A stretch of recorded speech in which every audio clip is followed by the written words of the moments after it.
కొందరు నిద్రలో లేచి నడుస్తూ ఉంటారు. అసలు ఎలా నిద్రలో ఉండగా నడవటం సాధ్యం అవుతుంది? డాల్ఫిన్స్ ఒక కన్నుతో ఎలా నిద్రపోతాయి? ఐ గ్లాసెస్ మరియు కాంటాక్ట్ లెన్స్లలో ఏది కంటికి మంచిది? కొత్తగా పెళ్లి అయిన దంపతులు ఎన్నిసార్లు లైంగిక చర్యలో పాల్గొనాలి?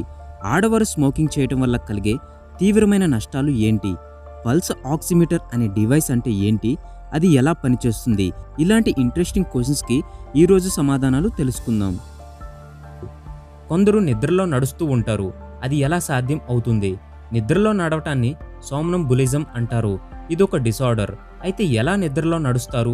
ఏం జరిగితే ఇలా నడుస్తారో ఇప్పుడు చూద్దాం. మనం నిద్రపోయినప్పుడు మన బ్రెయిన్ కొన్ని స్టేజెస్లోకి వెళ్తూ ఉంటుంది. ఒకటి నాన్ రెమ్ స్టేజ్, ఇంకొకటి రెమ్ స్టేజ్. అయితే ఈ నాన్ రెమ్ స్టేజ్లో మళ్ళీ 3 సపరేట్ స్టేజెస్ ఉంటాయి. అయితే కొన్నిసార్లు మన బ్రెయిన్ ఈ మూడింట్లో లాస్ట్ స్టేజ్ అయిన డీప్ స్లీప్ నాన్ రెమ్ ఫేస్లో ఉన్నప్పుడు నెక్స్ట్ స్టేజ్ అయిన యాక్టివ్ బ్రెయిన్ రెమ్ ఫేస్లోకి వెళ్లకుండా స్కిప్ అయ్యి అవేక్ అవుతుంది. ఇలా వెళ్ళినప్పుడు మన బ్రెయిన్ నడవటానికి, కొన్ని ఫిజికల్ యాక్టివిటీస్ చేయడానికి వేకప్ అవుతుంది. కానీ బ్రెయిన్ ఇంకా నిద్రపోయే స్టేజ్లోనే ఉంటుంది. ఏం జరుగుతుందో అనేది గుర్తించలేని స్థితిలో ఉంటుంది. ఇలా నిద్ర మరియు లేవటం అనే కన్ఫ్యూజన్ సిచ్యువేషన్స్ వల్ల ఆ టైంలో స్లీప్ వాకింగ్ చేస్తాం. ఈ స్లీప్ వాకింగ్ డిసార్డర్ అనేది పిల్లలలో ఎక్కువగా కలుగుతుంది. కానీ స్ట్రెస్, సెడేటివ్ డ్రగ్స్, నిద్ర లేకపోవడం వంటివి ఉన్న పెద్దవాళ్ళలో కూడా స్లీప్ వాకింగ్ వాటర్ నుంచి బయటికి వస్తూ ఉంటాయి. అయితే డాల్ఫిన్స్కి వేరే జీవుల నుంచి ప్రమాదం కూడా ఉంటుంది. దానికోసం అవి ఎప్పుడూ తమ పరిసరాలను గమనిస్తూనే ఉండాలి. అందుకని వెరైటీగా పడుకుంటాయి. డాల్ఫిన్స్ యొక్క మెదడు 2 హెమిస్ఫియర్స్గా విభజించబడి ఉంటుంది. ఒక్కో కన్ను ఆపోజిట్లో ఉన్న ఒక్కో హెమిస్ఫియర్కి కనెక్ట్ చేయబడి ఉంటుంది.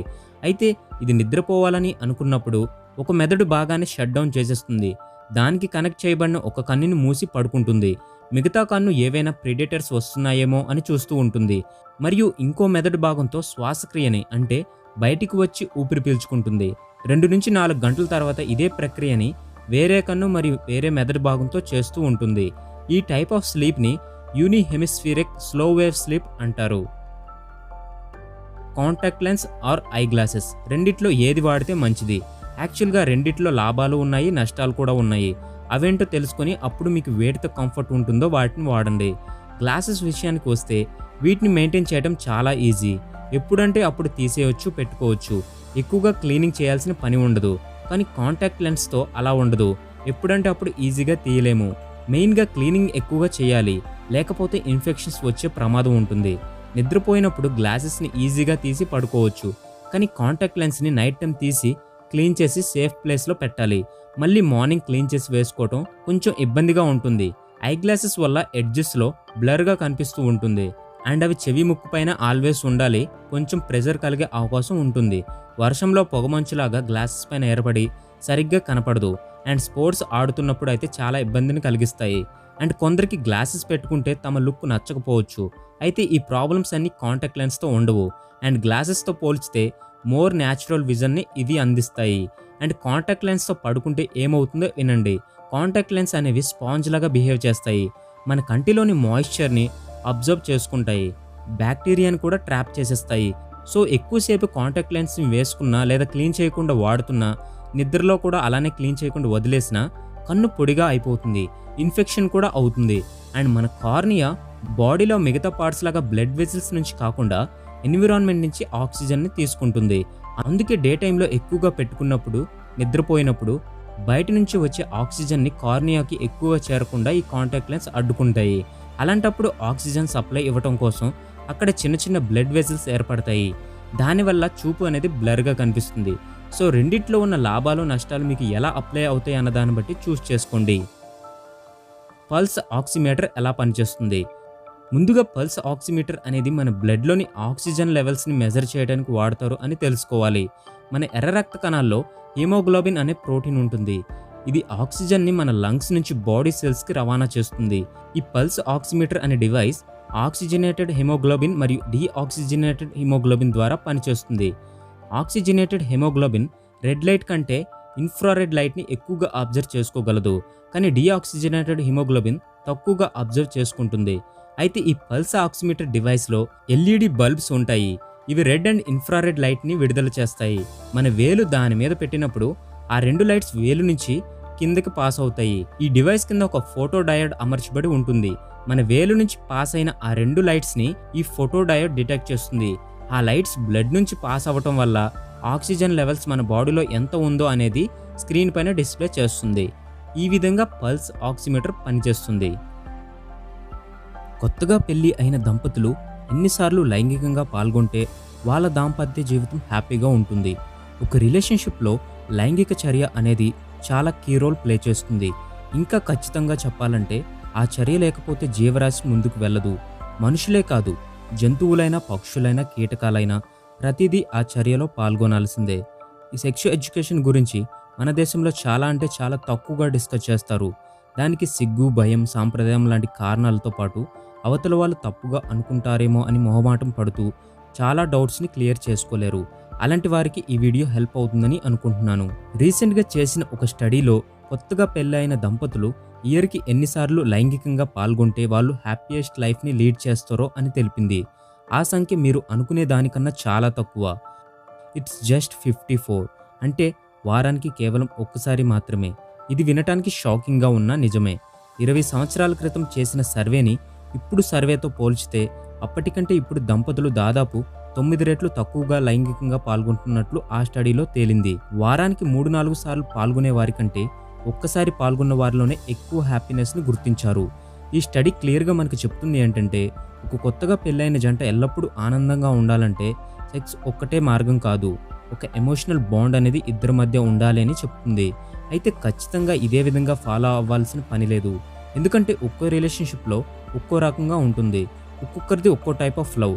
ఎన్నిసార్లు పాల్గొనాలి అన్నది ఇద్దరి యొక్క మనస్తత్వాలు మరియు ఫీలింగ్స్ కంట్రోల్ని బట్టి ఉంటుంది. కొందరు సున్నితంగా ఉంటారు, కొందరు చాలా రూడ్గా ఉంటారు. ఈ రిపోర్ట్ అనేది కేవలం కొంతమందిని శాంపుల్గా తీసుకొని మనకి యావరేజ్ స్టాటిస్టిక్స్ రిలీజ్ చేసినవి. ఇవి అందరికీ అప్లై అవ్వదు. అయితే ఎందుకు అంత లిమిట్గా పాల్గొనాలి అంటే దానికి ఒక కారణం ఉంది. అదేంటంటే రిలేషన్షిప్లో ఒకరిపైన ఒకరికి love and caring every time ఉండటం కోసం. ఎక్కువగా పాల్గొంటే హ్యాపీగా ఉండరు అని వీళ్ళు చెప్పట్లేదు. కాకపోతే తక్కువగా పాల్గొన్న వారి కంటే హ్యాపీగా ఉండరు అంటున్నారు. పక్కనే ఉన్నా కానీ కంట్రోల్లో ఉన్నప్పుడే వాళ్ళిద్దరూ ప్రతి విషయంలో చాలా అండర్స్టాండింగ్గా ఉంటారు. లేకపోతే తమ కోరిక తీర్చుకోవటం, తర్వాత మోజుపోవటం లాంటి సమస్యలు ఎదుర్కోవాల్సి వస్తుంది. లైంగికంగా పాల్గొన్న తర్వాత భర్త చాలా నీరసంగా అయిపోయి తన భార్య ఏం చెప్పినా వినలేని మరియు చేయలేని సిచ్యువేషన్లో ఉండటం వల్ల ఇద్దరి మధ్య మనస్పర్ధలు వస్తాయి. పర్సనల్గా నేను చెప్పేది ఏంటంటే ఇద్దరు భార్యాభర్తలు హ్యాపీగా ఉండాలంటే ప్రతి విషయాన్ని పేషెన్స్తో వినే గుణం, అర్థం చేసుకునే మైండ్, ఇద్దరూ ఎంతో మెచ్యూర్గా ఉన్నా కానీ కొన్ని పరిస్థితుల్లో చిన్నపిల్లల్లాగా మారి ఒకరినొకరు బాగా ఆట పట్టించుకుంటూ ఎవరైనా తమ మధ్యలోకి వచ్చినా ఇద్దరూ ఒకరికొకరు స్టాండ్ అయి ఉండటం చాలా ముఖ్యం. లైంగిక జీవితం ముఖ్యమా కానీ అదొక్కటే ఇంపార్టెంట్ అని మిగతా ఆనందాలను దూరం చేసుకోకూడదు. పెళ్ళి అయిన తర్వాత భార్య తన భర్తని అమ్మలాగా తన ఒడిలో పెట్టుకొని చూసుకోవటం, భర్త తన భార్యను గుండెలపైన పడుకోపెట్టుకుని ధైర్యం చెప్తూ ఉండటమే నిజమైన ప్రేమ మరియు అద్భుతమైన జీవితం. నేను చేసే వీడియోస్లో కొన్ని ప్రమోషనల్ కంటెంట్ చేస్తుంటాను. అవి మీరు 100% ఫాలో అవ్వమని చెప్పట్లేదు. జస్ట్ మీరు కూడా ఒకసారి ఆ యాప్స్ని చెక్ చేసుకొని మీకు పనికి వస్తుంది అనుకుంటేనే వాడండి. నేను చెప్పానని గుడ్డిగా ఫాలో అవ్వాల్సిన పని లేదు, సరేనా? ఇది ఎందుకు చెప్తున్నా అంటే కొందరు చాలా అమాయకంగా ఉంటున్నారు. అలాంటి వాళ్ళు ఏం తెలియకుండా వాడేసి మోసపోకూడదని చెప్తున్నాను.